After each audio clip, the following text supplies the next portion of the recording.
chandruok ni dho nam kama pok odwaro yudi. During the cold season, there are no fish in the lake. Most of us as fishermen believe that lake is always there.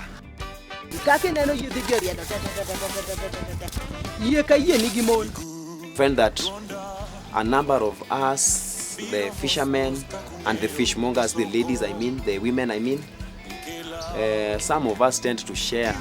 Women and men also, and women also tend to share the same man.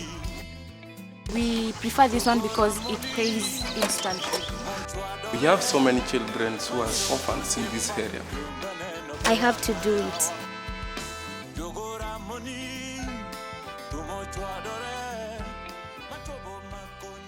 In the heart of Lake Victoria, where the rhythm of life flows with the tides, fishermen brave water every day, but beneath the surface lies a turbulence of world of inequality challenges and environmental decay.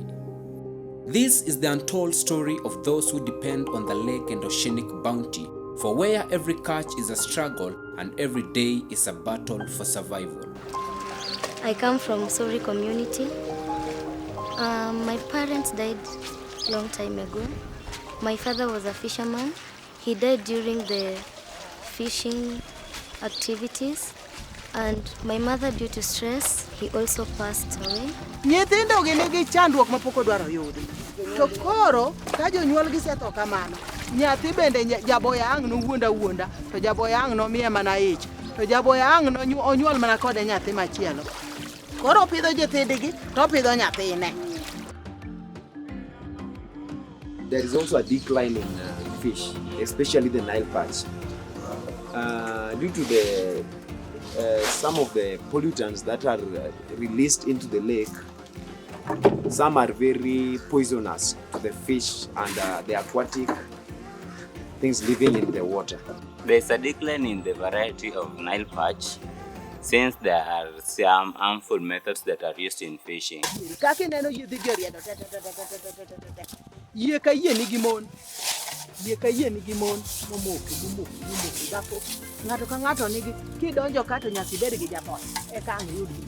When there is no fish, you just have to find other means, and that leads to the other challenge of, like, if you don't know this, the Boya people, you will not be able to get the fish because they control the boats. Sometimes when you supply, you're not given the money instantly.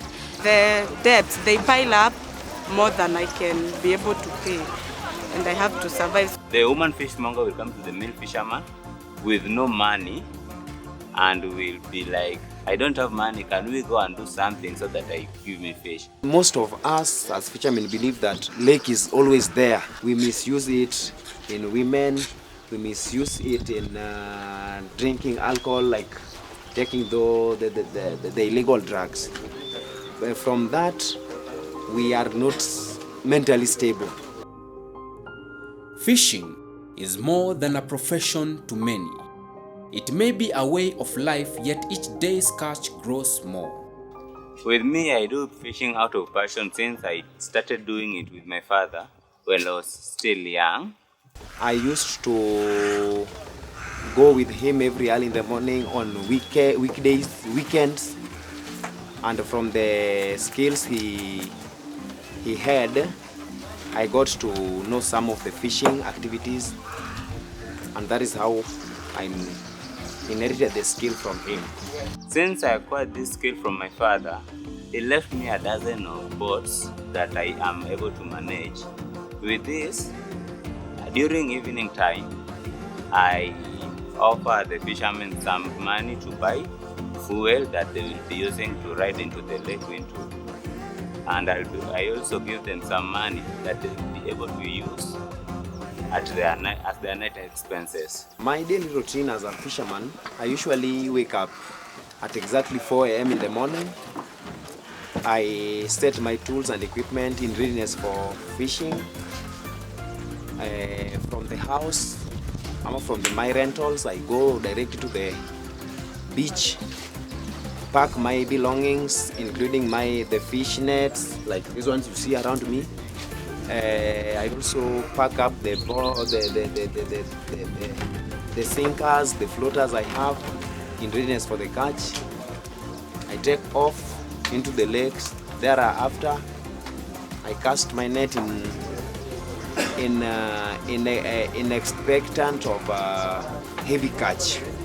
In a sector dominated by men, women often bears the invisible load while their counterpart heads out on the water. Women face different kind of labor, unrecognized and undervalued. They are not just caregivers and homemakers, but they are backbones of the fish trade. Asebedo ka amoyo mena ayudo rech ma jo yiedhi okelo awang'o auso ne ji. We wake up in the morning at 4. We set and then come to this lake shore by 5. And then we wait for the fishermen to come with the fish. After that, we align here. During the cold season, there are no fish in the lake. So we find that we who depend on the fish and rely on the fish to get income, we don't have food even to feed ourselves, because fish is a staple food around the lake area. Currently, the fish is not supplied a lot, so we just come here in the morning, wait until the fisherman brings the fish. The water that feeds this community are increasingly polluted not only by industrial and plastic runoff, but also the community alludes that often there is a behavioral change in moral standards of the fish folks and blue economy fraternity, citing that there are a lot of families that have broken down while other kids are left orphans due to high population predisposed of HIV and AIDS while living their lives recklessly. Nyathina, an masani ni to tamo wanga. Chon kane wabire nam ne en gima waluor ahinya. Ma gima ne wadware mane wakawe. Kibiro umbo pi, ikawo pi. Kibiro kawo manyo rech ema ikawo tiya. To sani pinyu diera. Nikech an oweya gi nyikwaya masani arito. Ka jonyuol gi to oseonge. Koro nyikwaya marito gi. Arito nikech kaka sani piny chal. Ka bire dho nam ka, iyudo ka nyiri masani bire dho nam ka, iyudo ka gin gi jomoko ni joboya. Wach modhiera mana nono nito joboya gi to joma nam. Ni ng'ato bedo gi ng'ato ni kae to e kang'o yud rech. To seche moko iyudo ka jaboya ni kare ni dit. To ma ema miyo koro nyithindwa dhi mapiyo piyo. Especially at my age, I'm a young fisherman, but we find that there are very older fishmongers who are at the age of my parent, including me, including my mom. Now, these fishmongers who are older than me, they tend to come and switch talk us to give them fish in return of sex. I have tried everything, begging for jobs, washing clothes, but no one wants to help me. I wish there were young jobs for young girls like me. We have so many children who are orphans in this area due to outbreak, the transmission of diseases. This is the act that's done by the fishmongers and the fishermen in exchange for fish without money. This has led to transmission of diseases including HIV and AIDS.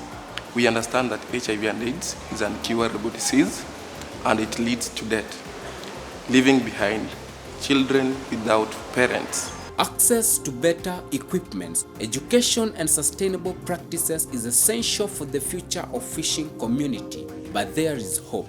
Communities are organizing, speaking out and demanding for change. They are calling for policies that prioritize the health of the lake, including women in decision making and support for the next generation. To me, I see that there should be a public awareness whereby some government officials like the Kenya Fisheries should come and teach us on ways of fishing and use appropriate tools for fishing. We should also have a campaign that is against poor fishing methods. That will help a lot in our fishing industry. We would like them to put a lot of health facilities here, because you know, the weather as well here, it can never be conducive. So yeah, for us. And the people who fish here sometimes can get sick. You know, it's very cold while they go to fish. We don't have clean water to take, and the clean water that is there, we have to pay for it. We need to inspire our children so that they can do better than us. And also, I think we need also seminars. We'll be happy if seminars can be held here so that we will be more aware. You know, like there is some other thing, like if you don't have money and you have to get the fish, you have to use